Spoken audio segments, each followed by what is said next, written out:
Bonjour à tous, j'espère que vous allez bien. Aujourd'hui, on va parler de la gentillesse. Sujet que je connais bien. On va parler du people pleasing, donc le fait de faire plaisir, voilà, de dire oui à tout et tout ce qui va avec. Et je vais vous donner un exemple que je partage souvent qui va vous permettre, ou pas, en fonction de si vous allez l'utiliser ou adapter un autre exemple. Hein. Ici, ce qui est proposé est proposé juste là dans le partage, mais après vous en faites ce que vous voulez dans votre quotidien. Si vous avez envie de l'agrémenter ou de changer l'histoire, voilà, encore une fois, ce ne sont que des mots avec lesquels je partage avec vous. Mais par exemple, pour les personnes qui se disent gentilles et qui font tout avec le cœur. Bon, moi ça m'avait chiffonné à l'époque, mais depuis, oui, j'ai compris que en fait c'était pas vrai. Ça partait pas depuis l'espace du cœur, mais sur le moment, il y a la croyance que ça part du cœur. Donc je donne toujours cet exemple. Imaginez que vous avez l'envie, l'élan de faire des gâteaux pour vos collègues au travail. Donc si vous n'avez pas de collègues, imaginez que vous avez des collègues ou vous faites ça avec vos amis ou la famille dans l'exemple, mais prenez cet exemple-là de faire quelque chose pour le collectif sous prétexte d'être gentil, d'être une bonne personne, d'être une belle personne, d'être dans l'amour, d'être dans le partage, dans tout ce que vous voulez là au niveau des étiquettes. Vous avez compris l'ambiance. Et donc, vous faites vos petits gâteaux, vous passez la soirée à faire vos petits gâteaux, à mettre les petites décorations, à tout mettre dans des bocaux ou dans des tupperwares ou dans des sachets, on s'en fout. Et le lendemain, vous arrivez au travail, pleine de joie, pleine d'envie de partager avec vous, avec vos collègues ce que vous avez fait. Vous mettez tout ça sur la table, faites une belle présentation, vous invitez tous vos collègues à venir prendre un petit gâteau à la pause et personne n'y touche. Et personne n'y touche. Et là, ça commence. Et donc, il n'y a personne qui touche à ces petits gâteaux qui, cependant, ont l'air délicieux. Qu'est-ce qui se passe à l'intérieur de vous? Si vous avez regardé ma vidéo sur ce qu'est l'ego, vous allez comprendre aussi la réaction émotionnelle qui se cache derrière. On va partir de deux options. Imaginez que, du coup, si vous projetez la situation, qu'est-ce qui se passe à l'intérieur de vous? Est-ce que vous êtes énervé? Est-ce que vous êtes déçu? Est-ce que vous vous demandez si vos gâteaux, ils n'ont pas l'air dégueulasses? Est-ce que vous vous demandez si c'est une blague? Il y a cette réaction émotionnelle de je comprends pas pourquoi il n'y a personne qui touche. Et le Jean-Mich là, il se met à s'activer. Et du coup, ça crée encore plus la séparation illusoire entre moi et les autres. Ils n'ont pas voulu de mes gâteaux, ils sont méchants, au secours, machin. Alors qu'en fait, de un, ils ont le droit. On va commencer par là.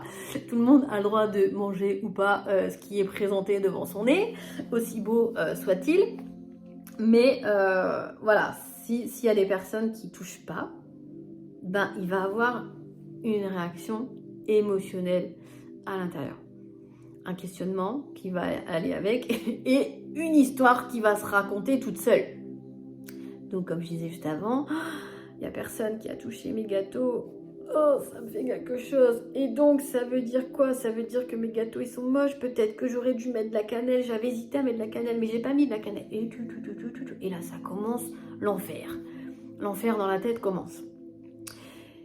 Et donc, à partir de ça, fin de journée arrive, déçu et dépité et désemparé, vous repartez avec vos petits gâteaux à votre maison.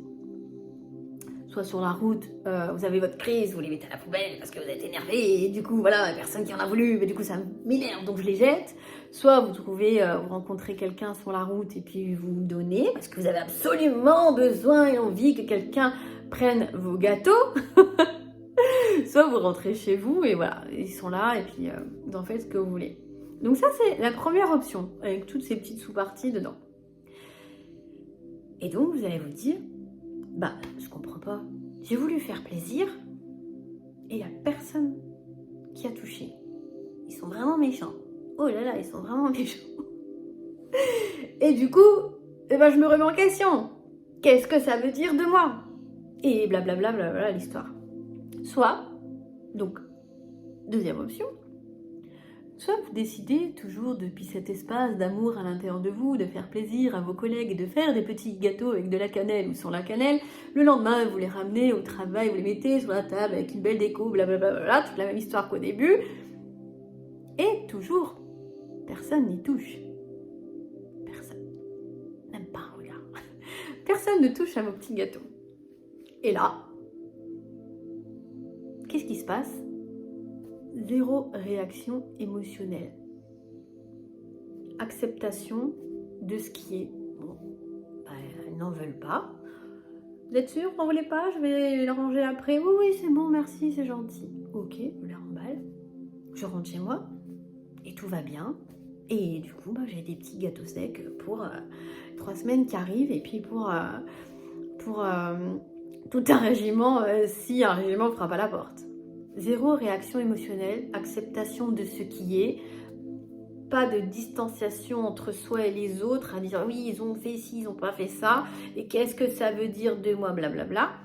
Parce que depuis cet espace-là, c'est ce que nous sommes qui a fait ces petits gâteaux.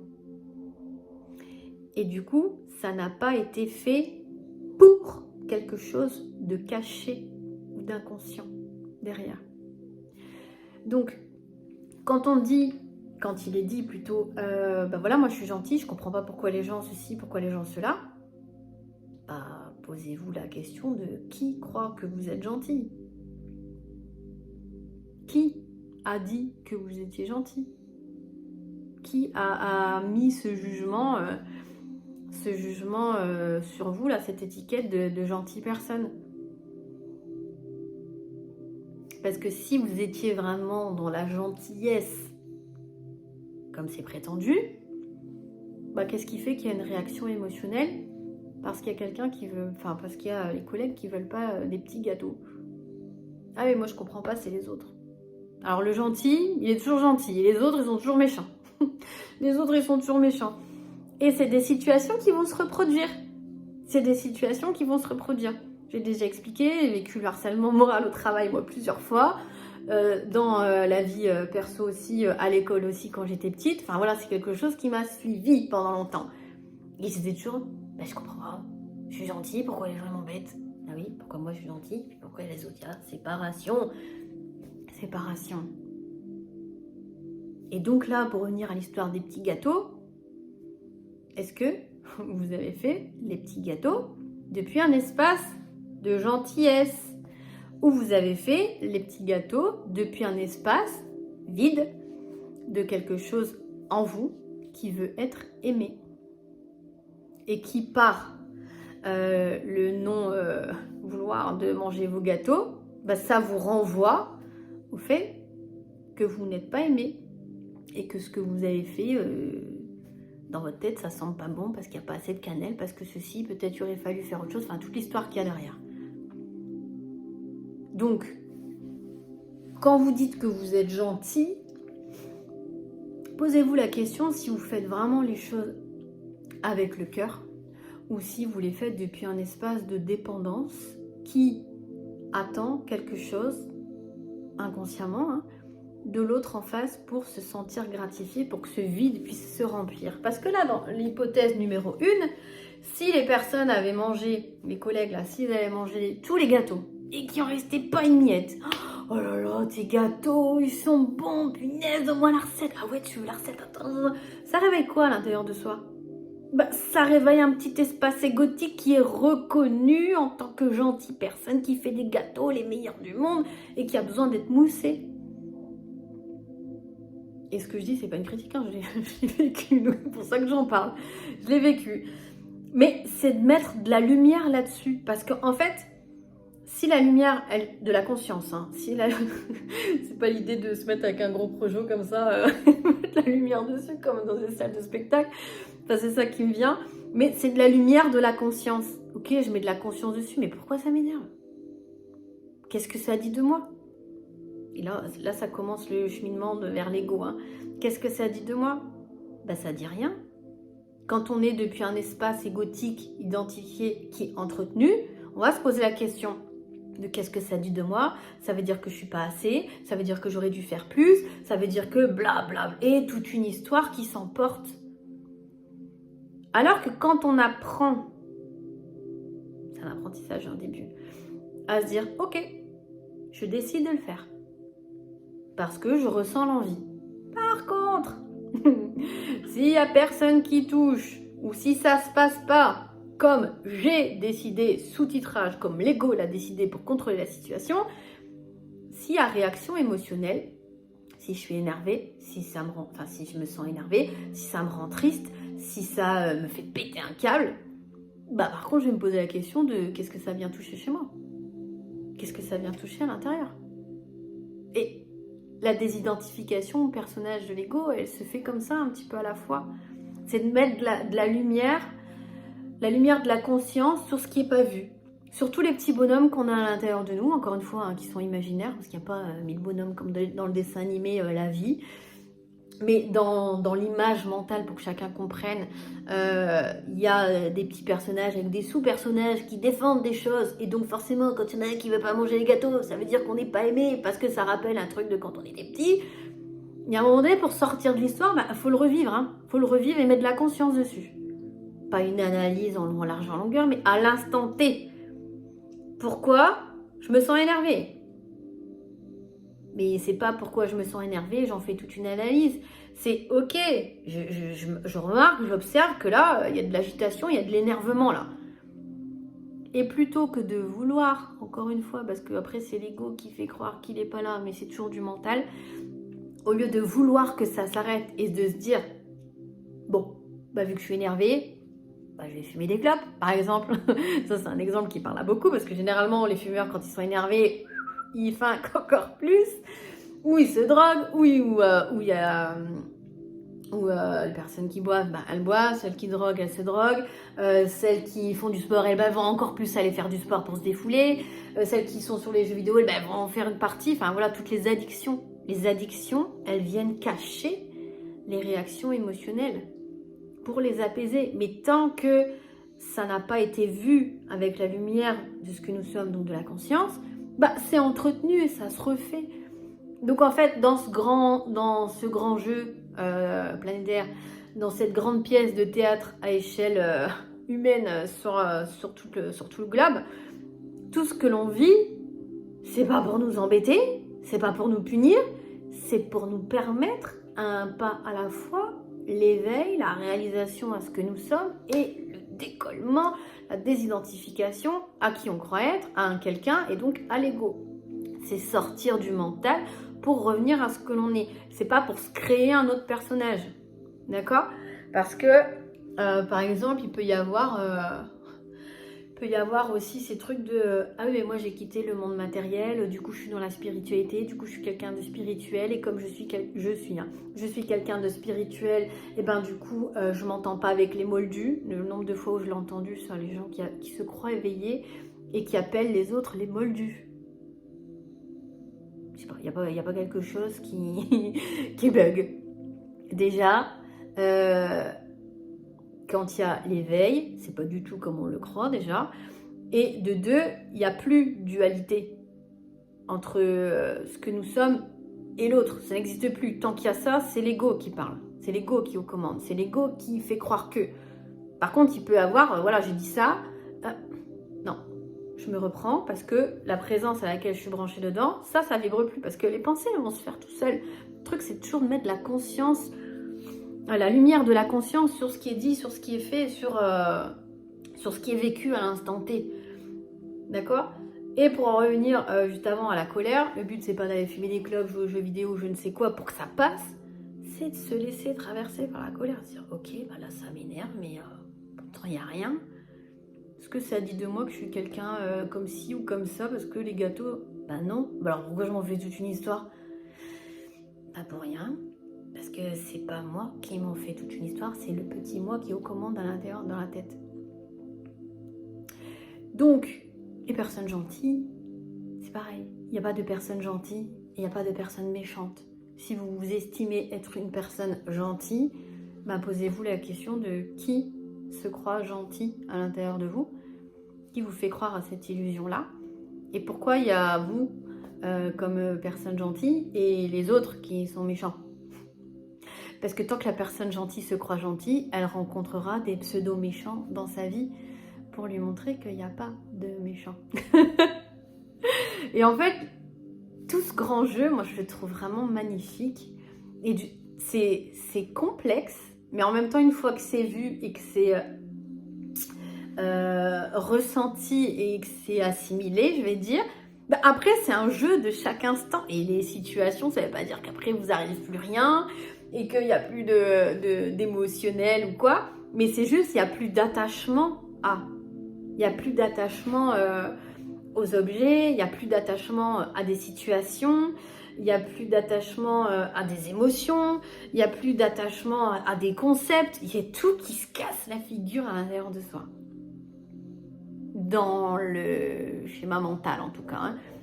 Et en soi, c'est magnifique. C'est magnifique. Pour accepter de renaître à ce que nous sommes, il faut accepter de laisser mourir qui nous croyons être, avec toutes les étiquettes que ça demande. Et donc, si vous êtes attaché à un concept, entrez en méditation, faites une petite image mentale. Moi, je fais ça, je convoque les bonhommes qui vivent à l'intérieur, parce que forcément, il y en a. Hein. Ok, je convoque le petit bonhomme qui croit à tel concept. Est-ce qu'il y a un petit bonhomme? Hop. Ok. Et qu'est-ce qui fait que je crois à ce concept-là? Tant que c'est pas vécu. Et il y a des choses qui vont être vécues, mais dans la tête. Et on va s'y attacher. Et blablabla, et blablabli, et blablablou. Mais c'est un cheminement. Le but, c'est pas de se dire, tout est faux, il n'y a plus rien à faire, et puis là-bas, du monde, et faire le Calimero et se positionner en victime. C'est se dire, ok, il y a tout ça. Déjà, je vais prendre le temps de méditer là-dessus. Je prends le temps de contempler. Je prends le temps de me ressourcer dedans. Et d'aller me recharger à ce que je suis, je vais débrancher là de tout ce que je vois et de tout ce que je perçois. Et puis après, on avance un pas à la fois. On avance un pas à la fois. J'ai une idée qui me vient, je vais refaire une vidéo. Je vais refaire une vidéo derrière, comme ça celle-ci, elle va pas durer trop longtemps. Mais voilà, si vous vous définissez comme une personne gentille, ou comme une personne méchante, ou comme une personne ceci, ou une personne comme ça, posez-vous la question de qu'est-ce qui fait qu'il y a vous en tant que ça, et les autres. Alors que tout est un. Alors que tout est un. Et puis pour les personnes qui se croient gentilles, et qui sont dans le don de soi, posez-vous la question, est-ce que c'est vrai? Est-ce que c'est vrai? Et ça demande d'être honnête, humble, envers soi-même. Et surtout pas d'avoir de la culpabilisation qui arrive derrière, à dire oui, mais tu vois, moi je... Et de prendre un martinet, de se faire encore plus mal, c'est pas le but. C'est de mettre de la lumière consciente sur ce qui est. Pour que ce schéma-là, mental, inconscient, conditionné, entretenu par l'ego, entretenu par l'identification de qui vous croyez être, cesse. Et quand on fait tomber toutes les étiquettes, quand toutes les étiquettes tombent, parce que c'est pas nous qui le faisons, ça se fait tout seul, c'est comme si on se dit ah non je veux pas, ah non je veux pas, ah non je veux pas, et si on enlève ça, je vais croire à quoi après, et si on enlève ça, je vais être qui après? Mais il faut accepter que ça se casse la gueule. Et je vous jure que c'est magnifique. C'est alchimique de toute façon, mais je sais que les moments où ça m'arrive, parce que c'est palier par palier, j'ai toujours cette sensation de... Encore une fois, c'est imagé pour que ce soit compris, mais en soi, il n'y a pas ça à l'intérieur de mon corps. Mais c'est vraiment comme un château de cartes qui se casse la gueule. Comme si la conscience avait fait ça. Mais pas sur la carte qui est tout en haut, sur une carte qui est en bas, là. Sur les soi-disant fondations. Et que du coup, ça a commencé à bouger, que tout se casse la gueule. Et franchement, quand il y a ces périodes-là, et en ce moment, je les ai sur certaines choses, au début, ça me faisait peur quand ça arrivait, parce que ça faisait pas peur à moi. Enfin, si ça faisait peur à moi et donc à l'ego, mais ça faisait pas peur à ce que je fais profondément. Donc, le temps qu'il y a ce processus de désidentification qui se fasse, et j'étais là, wow, alors attends, parce que moi je sors là de 2 ans de crise d'angoisse, donc là, ce qui est là dans mon ventre, je commence à sentir ce que c'est. Et là, je dis, non mais Cassandre, maintenant, ça c'est vu, c'est plus possible de faire machine arrière. C'est plus possible de penser comme avant, c'est plus possible de croire comme c'était avant. Ça doit tomber. Et en fait, c'est d'accepter de ressentir ça à l'intérieur de soi et que ça se casse la gueule. Et je vous jure que ça fait du bien. Alors qu'avant, j'étais dans la résistance. Non, faut que ça tienne, faut que ça tienne. Et ça me demandait une énergie folle de faire tenir tout ça. Alors que quand ça se casse la gueule, c'est, je sais pas, c'est d'une beauté. C'est perturbant, entre guillemets, parce que quand on l'a jamais vécu au début, ça fait drôle. Mais après, bah, c'est jouissif. C'est jouissif parce qu'en fait, ça se casse la gueule pour laisser de la place à plus de soi. Et donc à plus d'amour à l'intérieur de soi. Donc en fait, quand ça s'est compris que c'est la balance de l'ego qui se casse la gueule pour laisser place à plus d'amour et à plus de conscience de soi et de tout ce qui se joue là, mais c'est magnifique. Mais c'est magnifique, ça peut pas être moche. Et du coup, c'est ça aussi le fait d'accepter de laisser mourir. Je reviens dans cette vidéo sur la mort juste après. Allez, sur ce, une bonne journée et à bientôt.